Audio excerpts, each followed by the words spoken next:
Gopal snacks limited इस company के IPO में 100% ऑफर फॉर सेल है। एंड जब भी ऐसा कोई आईपीओ आता है तो मार्केट उसको काफी नेगेटिव लेता है। एंड इस नेगेटिविटी को कम करने के लिए नॉर्मली कंपनियां बोलती हैं दैट हम अपना आईपीओ लेकर आ रहे हैं बिकॉज हमको लिस्टिंग का बेनिफिट लेना है। ये कंपनी भी ऐसा ही कुछ बोल रही है। जानते हैं इस कंपनी के बारे में, इसके आने वाले आईपीओ के बारे में। कहीं मत जाइए, चैनल को सब्सक्राइब कर लीजिए। गोपाल स्नैक्स लिमिटेड ये एक गुजरात बेस्ड कंपनी है, एफएमसीजी कंपनी है, 99 से इस बिजनेस में है। एंड जिस सेक्टर में ये कंपनी ऑपरेट करती है उस सेक्टर में ये कंपनी इंडिया की चौथी सबसे बड़ी कंपनी है।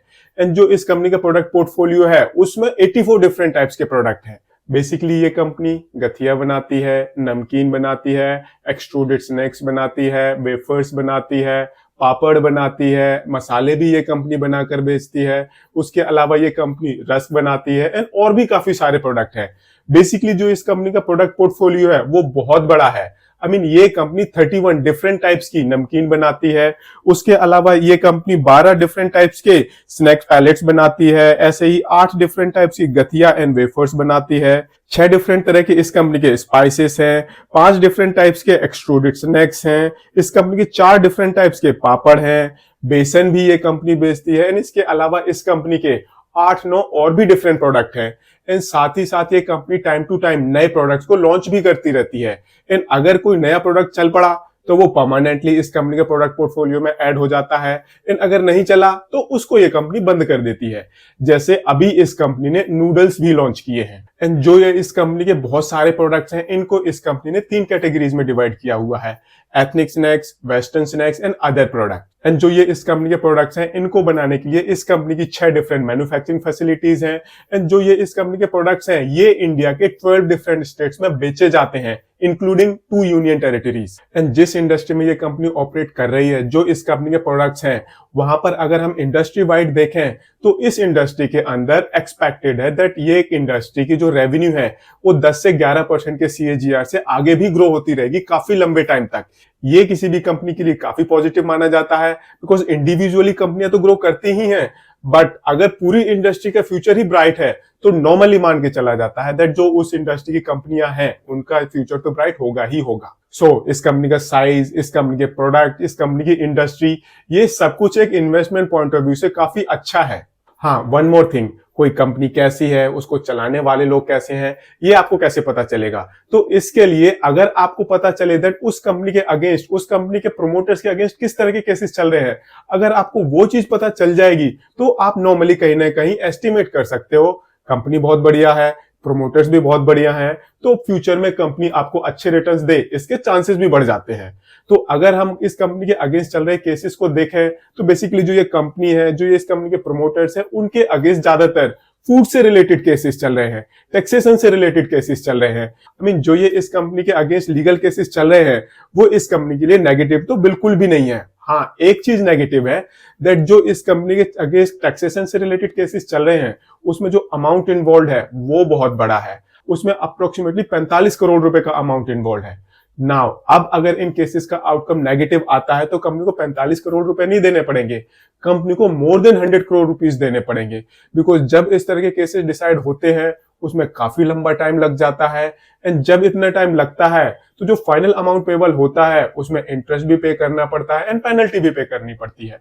एंड जो ये इंटरेस्ट एंड पेनल्टी है ये टैक्स अमाउंट से कहीं ज्यादा हो जाता है। That's why I am saying that जो इस कंपनी के अगेंस्ट केसेस चल रहे हैं जिसमें 45 करोड़ का अमाउंट इन्वॉल्व है, अगर ये नेगेटिव जाता है तो कंपनी को हो सकता है अपनी जेब से 100 करोड़ रुपीस या उससे ज्यादा पे करने पड़े।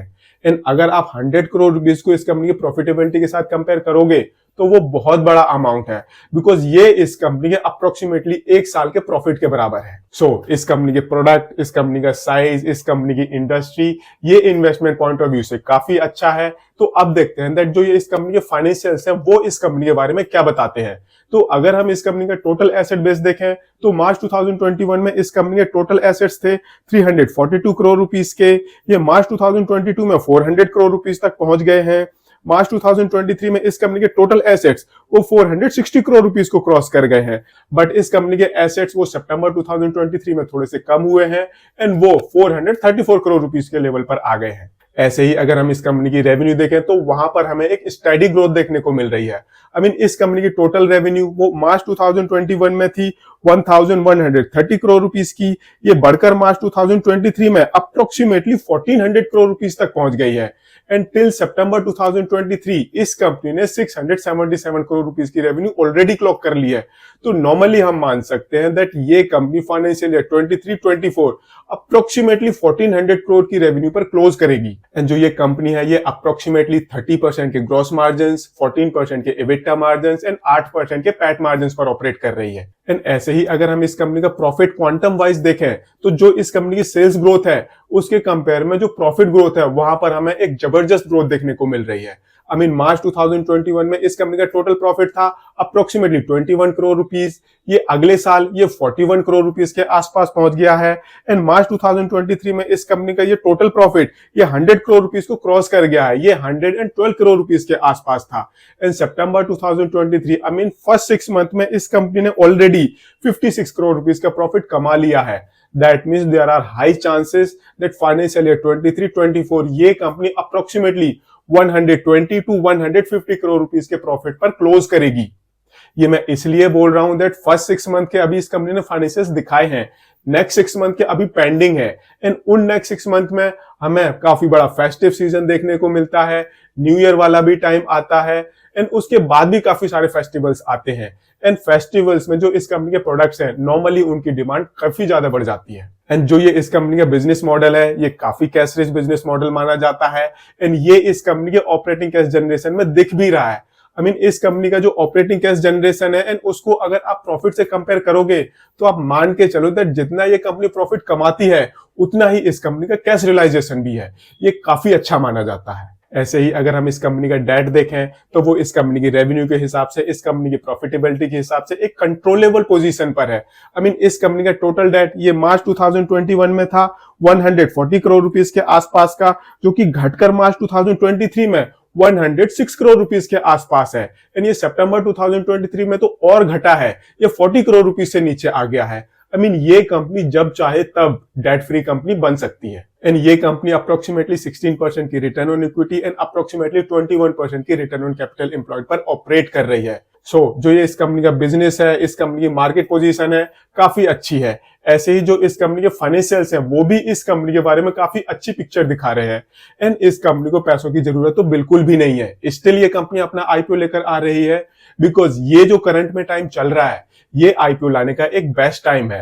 अगर किसी कंपनी को अपना आईपीओ लाना है तो वो कंपनी इस टाइम को तो बिल्कुल भी मिस नहीं करना चाहेगी। यही रीजन है दैट ये कंपनी भी अपना आईपीओ लेकर आ रही है। इस कंपनी का टोटल आईपीओ साइज है 650 करोड़ रुपीस का एंड ये सारा का सारा ऑफर फॉर सेल है। 5th मार्च को आईपीओ ओपन हो जाएगा, 7th मार्च को आईपीओ क्लोज हो जाएगा एंड 13th मार्च को इस कंपनी की बोथ बीएसई एंड एनएससी में लिस्टिंग होने वाली है। बट ये वीडियो बनाते टाइम तक इस कंपनी ने अपना प्राइस बैंड वो अनाउंस नहीं किया है, इस वजह से हम आपको price band, lot size and minimum investment अभी नहीं बता सकते। कंपनी का बिजनेस मॉडल पॉजिटिव है, कंपनी के फाइनेंशियल्स पॉजिटिव है, जो कंपनी का आईपीओ है 100% ऑफर फॉर सेल ये नेगेटिव है।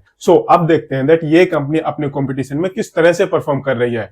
तो अपने आईपीओ पेपर्स में इस कंपनी ने 2 कंपनियों को अपना कॉम्पिटिटर रिकॉग्नाइज किया है, एक है बीकाजी फूड्स इंटरनेशनल एंड दूसरी है प्रताप स्नैक्स। ये दोनों ही कंपनियां अप्रोक्सीमेटली 100 के पीई मल्टीपल पर ट्रेड कर रही हैं। अगर हम इस कंपनी को अपने कंपटीशन में रेवेन्यू वाइज कंपेयर करें तो ये तीनों कंपनियां ऑलमोस्ट बराबर पर स्टैंड करती है। थोड़ा बहुत रेवेन्यू में डिफरेंस है बट वो मटेरियल तो बिल्कुल भी नहीं है।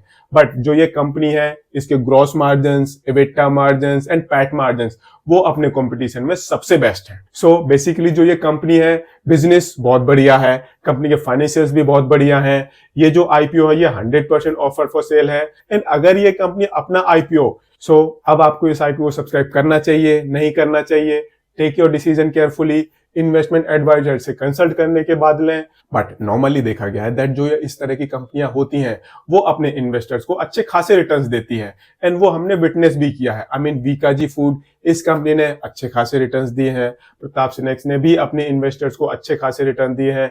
इनफैक्ट रिसेंट में तो प्रताप स्नैक्स से रिलेटेड कुछ न्यूज भी आई थी जिससे इस कंपनी का शेयर ये काफी ऊपर ऑलरेडी भाग गया है।